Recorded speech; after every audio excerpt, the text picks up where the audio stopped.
and underscore the importance of international solidarity in our search for peaceful solutions. It is evident that without sustained and genuine global cooperation, achieving lasting peace in these regions will continue to be a formidable challenge. I wish to address the recent tragic events in Rafah, in Gaza, which have resulted in numerous innocent casualties, including children, women, unarmed civilians. It has been our conviction, along with many other states in the world today, that the only real solution to a lasting peace and security for both Israel and Palestine is a two-state solution. Well, sir, I have to remind you that I'm not yet the President of the Republic of Indonesia. So I think you have to ask that question to him. Thank you very much. Menteri Pertahanan Prabowo Subianto kembali menjadi salah satu pembicara pada International Institute for Strategic Studies IISS Shangri-La Dialogue 2024 yang berlangsung pada 31 Mei hingga 2 Juni di Singapura. IISS Shangri-La Dialogue merupakan konferensi pertahanan dan keamanan utama di kawasan Asia Pasifik yang membahas isu-isu keamanan regional. Acara ini merupakan forum tahunan bergengsi yang dihadiri oleh para pemimpin dan pejabat tinggi pertahanan dari berbagai negara. Pada acara tersebut, Menhan RI Prabowo Subianto memberikan pidato yang menarik. Beberapa poin penting dari pidatonya diantaranya adalah terkait zona demilitarisasi dan referendum PBB, the Asian Ways, dan peran Indonesia. Good afternoon, ladies and gentlemen. I do hope you all had an excellent lunch. Thank you very much for returning at pace to this ballroom for this special address. As all of you know, on October 2019, Bapak Prabowo Subianto became the Defense Minister of Indonesia, and almost to the day, 5 years later, on the 20th of October 2024, he will be the President of Indonesia.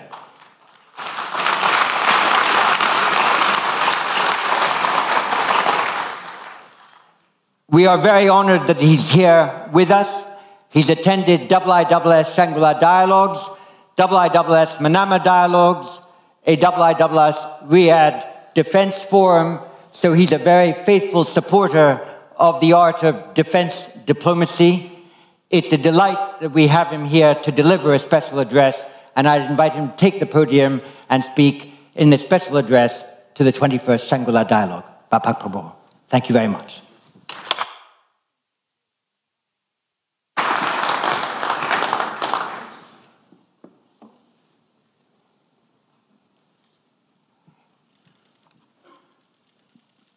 Bismillahirrahmanirrahim. Assalamualaikum warahmatullahi wabarakatuh. Excellencies, fellow participants at the Shangri-La Dialogue 2024, ladies and gentlemen, distinguished participants, good friends, it is indeed a great honor for me to stand for the third consecutive time in the Shangri-La Dialogue here in Singapore. We gather here as leaders, as policymakers in the defense, security, and political field to engage in meaningful discussions which are crucial for enhancing peace and stability in our connected world.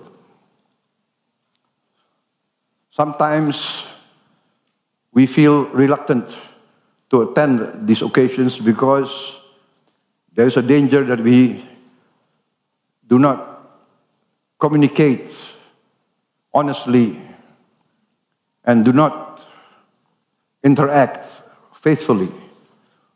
We state our positions and we do not want to listen to opinions of others. However, today we are in a particularly sensitive moment in history.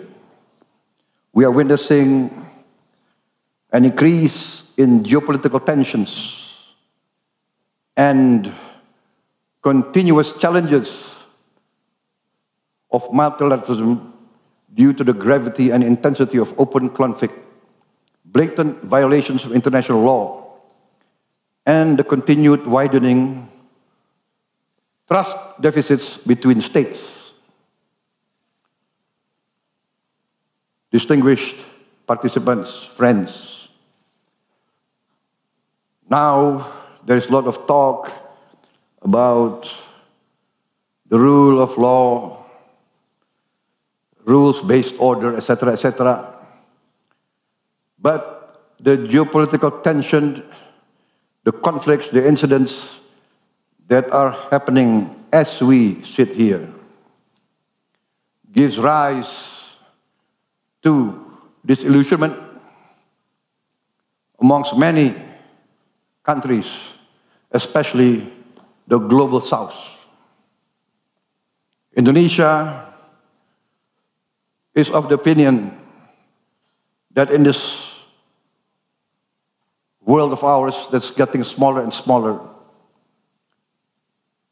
collaboration, cooperation, compromise, respect for the national interests, the core concerns of others are very important in pursuing peace, security, stability, and prosperity. We are convinced that only dialogue and cooperation can be the effective tools for achieving these goals in our planet, which in reality has become smaller and smaller. Collaboration is the only way to achieve prosperity and harmony. Indonesia is firmly committed to deepening inclusive dialogue, concrete collaboration, as well as upholding international laws, especially respect for the national sovereignty of all states and the territorial integrity as enshrined in the United Nations Charter.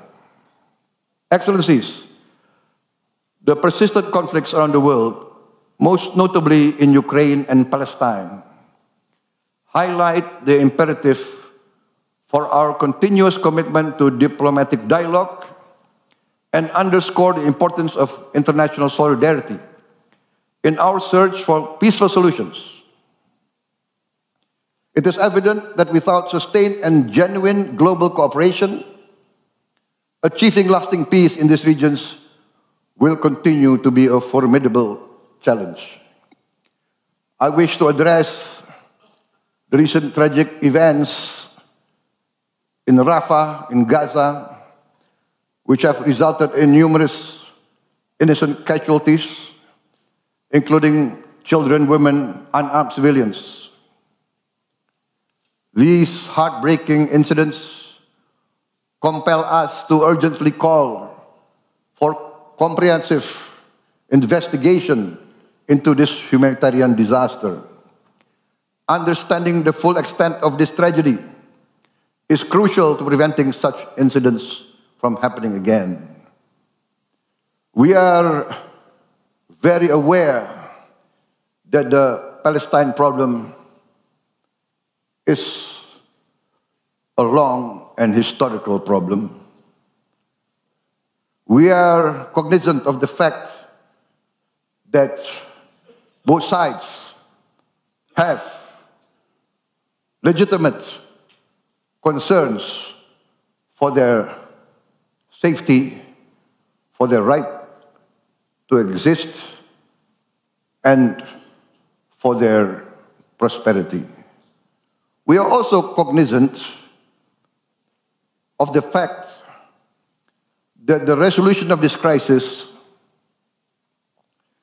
must consist of mutual respect for the rights and the concerns of all parties. There cannot be a single narrative that is legitimate. As is often been repeated, Indonesia calls for a just solution to the problem, and that means the right of not only Israel to exist, but also the right of the Palestinian people to have their own homeland, their own state, living in peace. I would like now to comment on the most recent developments in the region. Why this is important for us? Because Indonesia is part of the Islamic world. Although physically we are not of the region, but what happens in the Middle East, what happens in Gaza, affect the concern of the Indonesian people. Regarding the most recent development that we have just noted, that we have just heard,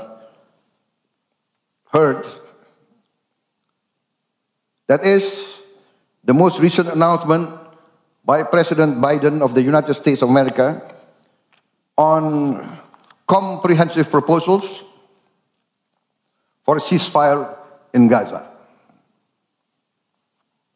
Although we have to further study the details of this proposal put forward and announced by President Biden, we do view this proposal as an important right step in the direction that we have to go.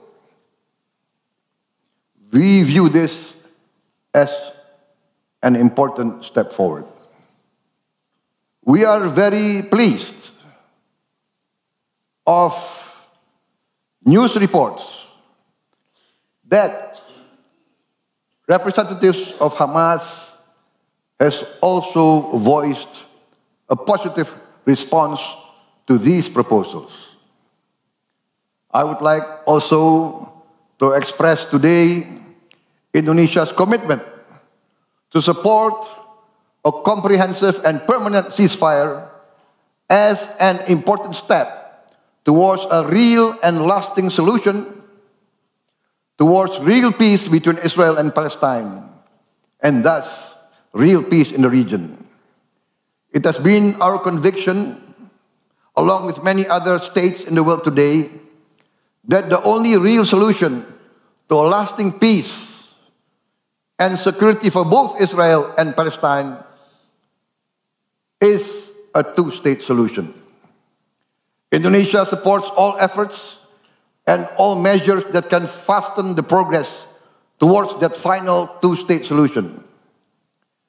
In the meantime, we are prepared to do whatever we can to provide humanitarian assistance, as well as, when needed and when requested by the United Nations, we are prepared to contribute significant peacekeeping forces to maintain and monitor this prospective ceasefire, as well as providing protection and security to all parties and to all sides. We are also prepared to immediately send medical personnel to operate field hospital in Gaza with the consent and agreement of all sides. We are in discussions with our partners to expedite the deployment of this medical personnel. Indonesia also is very willing to evacuate and treat wounded Palestinian civilians, and those needing hospital care in Indonesian hospitals. President Joko Widodo has instructed me to announce that we are ready to evacuate, to receive, and to treat with medical care up to 1,000 patients in the immediate future.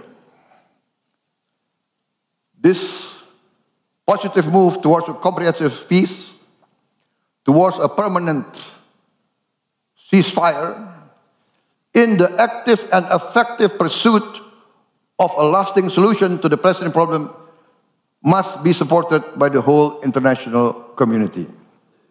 Let us work together towards that goal. In the interest of all sides, we must do our best to achieve a real and lasting solution. 1 year ago, in the last Shangri-La dialogue that I attended, I also proposed an immediate ceasefire, a cessation of hostilities in place in the Ukrainian situation. Since that time, many thousands more lives have been lost on both sides, including many innocent civilians. After 1 year, I'm still convinced that my proposal remains logical, relevant, and necessary. Necessary as an intermediate solution to this difficult, dangerous, one might even say potentially disastrous situation in the Ukraine. Yes, Indonesia is far from the region, but we view with deep sadness the humanitarian suffering, the geopolitical and economic ramifications that has impacted the whole world, and yes, has impacted our own region. And of course, let us, as citizens of this world, citizens of this smaller planet, never lose sight of the dangers of escalation, the dangers of miscalculation, the danger of not understanding your adversary, of underestimating his legitimate interests. We must always be aware of the danger of escalation and the nightmare of nuclear war. Once again, I would like to reiterate my call for both sides to rise to the challenge of seeking a peaceful compromise in Ukraine for the sake of the people of Ukraine, the people of Russia, the people of Europe, and the people of the whole world. I am convinced that real leaders will always opt for the best solution to protect their peoples. Ladies and gentlemen, in regard to our own region, the Indo-Pacific, especially Southeast Asia, we will always work towards collaboration, compromise, and cooperation. We call for restraint, patience, and caution to prevail amongst all the stakeholders in our region. Once again, we call upon the leaders of the great Chinese civilization, as well as the leaders of the United States and its Western allies, representing also the great Western civilization, to rise to the great responsibilities in their leadership role as global powers. We, the nations of this world, depend and rely and demand the wisdom, the statesmanship, and the benevolence of the great powers. We are convinced that the leaders of the great powers can coexist with each other, can cooperate, can collaborate in the pursuit of the common good of humanity. Great power, with great power comes great responsibilities. Our world has become smaller. Science and technology has given us the opportunity to better the livelihood of our peoples. But also, without wisdom, without benevolence, without goodwill, science and technology can also quickly bring disaster and catastrophe to our world. Nationalism must be balanced by humanity. Patriotism must be tempered by wisdom and respect for all fellow citizens of the world. Let us work towards that common good. Thank you very much.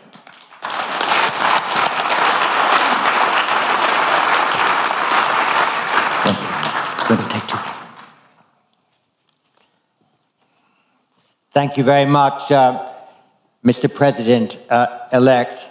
I might have added that you have such a long wait to become president because you were so successful as to win the elections in the first round. May I ask you the first question, and I might ask a second. The first question on the conflict in Ukraine, following Russia's invasion of Ukraine. President Zelensky is very much looking forward in a few weeks' time to holding a major international peace conference to achieve some of the aims that you outlined in your important remarks just now. Will Indonesia send a high-level delegation to that peace conference? And if so, have you decided who will lead it?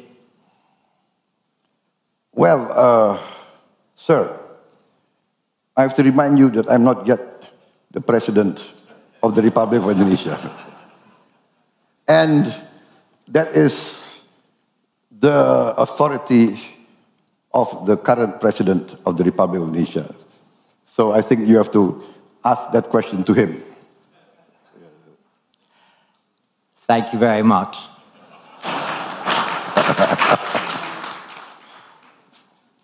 I'll turn to the audience for a couple of questions now, but I wanted to make certain that we had noted the remarkably important statement you made that the Republic of Indonesia is prepared, should the circumstances permit, to send peacekeeping troops to Gaza to sustain a ceasefire, and the important offer you made immediately to provide professional medical care to those who have suffered there. So thank you very much for that. I'll take a couple of questions before we close. So first, please, from Germany, Richard Walker. Thank you very much. Mr. Defense Minister, you spoke eloquently about the responsibility of China and the United States and the broader West, of the great powers, in the competition that they are taking part in. One gets a strong sense that some countries in this region are very concerned about this sense that they're going to be forced to pick sides in the years ahead. Can you just reflect on that? And this is a criticism that I sometimes hear, particularly directed towards the United States. Is there anything you would like to say about that? Thank you. And from Malaysia, Benedict Virasena. Thank you. Thank you, Minister Prabowo, for that excellent remarks earlier.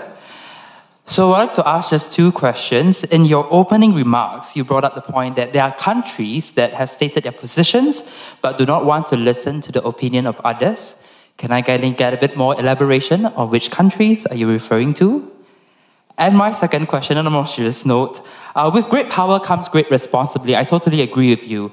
Indonesia is the largest Muslim majority country in the world and also predicted to be the 7th largest economy in the world by 2030. What do you see as Indonesia's rising responsibilities moving on in the next decade? Thank you. Thank you. And from Timor-Leste, Iriana Freitas de Jesus Jimenez. Thank you for the opportunity. So my question is, what is your position on the negotiation regarding land and maritime boundaries with Timor-Leste as a president-elect and soon to be a president? And also, it is become your priority agenda by expediting this process of negotiation in a good faith, move forward and leaving past behind. Thank you. Thank you very much. Well, that's 4 questions, Babak Prabowo, so go ahead, please. Thank you. I think the first question from Mr. Richard Walker. What is our views concerning the US-China rivalry, or let's say competition? I think our views has been very well known by tradition, by history, by the political will of the Indonesian people. We must maintain a policy of non-alignment, of maintaining the best relations with all nations of the world. If we divide, let us say, the relationships within concentric spheres, the Indonesian policy, and one which I will promote, is the maintenance, the fostering, the enhancement of a good neighbor policy with all our neighbors. I've been convinced, personally as an amateur historian, that real security comes through very good relations between our immediate neighbors. This is part of our Asian culture. We must be close, friendly with our immediate neighbors. That's our culture in day-to-day life. Because if our neighbor's house gets burned, who will help us? Will it be our cousin who lives in another city? Will it be our sibling who lives in another village? No, it will be the neighbor next to us. So this approach, along with my amateur study of history, convinces me that the Indonesian tradition of non-alignment, respect for all neighbors, respect for all countries, respect for all religion, all races, all cultures, all the great powers, is the correct way, and this we will maintain. So, regarding the issues between China and United States, we will always promote all efforts to achieve coexistence, to achieve collaboration, to achieve compromise. We must convince all leaders of all these great powers that they must put the common good, the common security, the common wealth of the whole world as top priority. That, I think, is our position, that we believe by engagement, by respect, by communication, by negotiation, we can solve many of these problems. We have had before military conflict with our neighbors. In my lifetime, we had conflicts with Malaysia, with Singapore. But now we are the best of friends. We resolved our differences without interference from any external power. We resolved our differences. We put an end to fighting with Malaysia. We put an end to fighting with Singapore. Now we are like brothers. Now we are talking of making perhaps a land bridge between Singapore and Batam, a land bridge between Malaysia and Indonesia. This is our tradition. Cambodia resolved long conflicts. East Timor, for many years, I was involved in the East Timor conflict. Now, can anybody imagine that I will sit on the same table with President Ramos Horta? Can you imagine, maybe there's a photograph or a video last night, we were hugging each other, we were walking hand in hand, and he has invited me to East Timor. I'm thinking about it. Thank you very much indeed, Bapak Prabowo, for that special address, for your answers to questions, for giving us the honor of your presence here. It was vital that we had this address from you this afternoon, and we all thank you for your efforts. And good luck for the presidency.